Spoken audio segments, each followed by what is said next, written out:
Hello guys, আসসালামু আলাইকুম। কেমন আছেন আপনারা? আশা করি ভালো আছেন।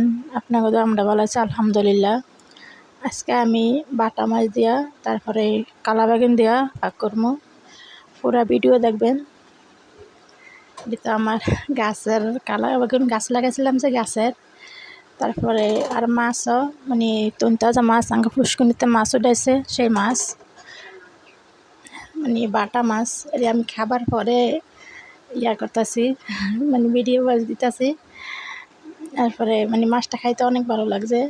মানে ডিমওয়ালা হয়েছে, প্রচুর ডিম মাছটির ভিতরে, প্রচুর ডিম আছে মাছটি, বেশ খাইতে অনেক ভালো লাগছে। পুষ্কুনির মাছ মানে আমরা সবাই মিলে মাছ মানে পুষ্কুনি জিয়াইয়া মানে সবাই নেয় বাক করা মাছ উঠাইয়া।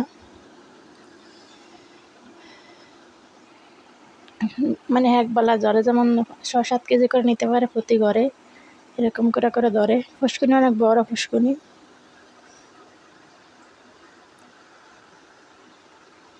আর আমার দুষ্টামি করো না।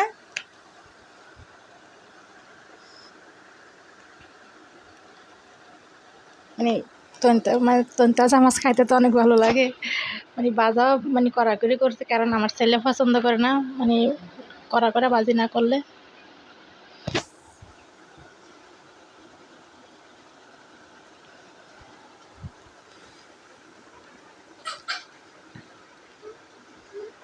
আম্মু দুষ্টামি করে না, আমার আম্মু যেন অনেক দুষ্টামি করতেছে আমার সাথে।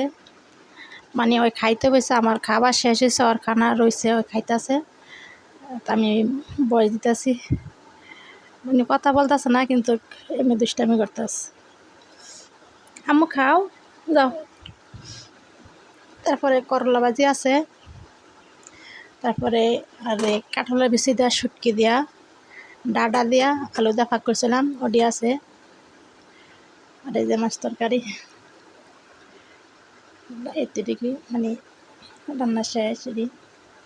রান্নার পরে আর কি, আর আমি যা যা খামো আমার আম্মু সব কিছু নিচ্ছে, কিন্তু খাইতো না, খায় নাই, কিন্তু সব কিছু নিচ্ছে খাওয়ার লিগে। এই যে ভালো থাকুন আপনারা সবাই, আল্লাহ হাফেজ।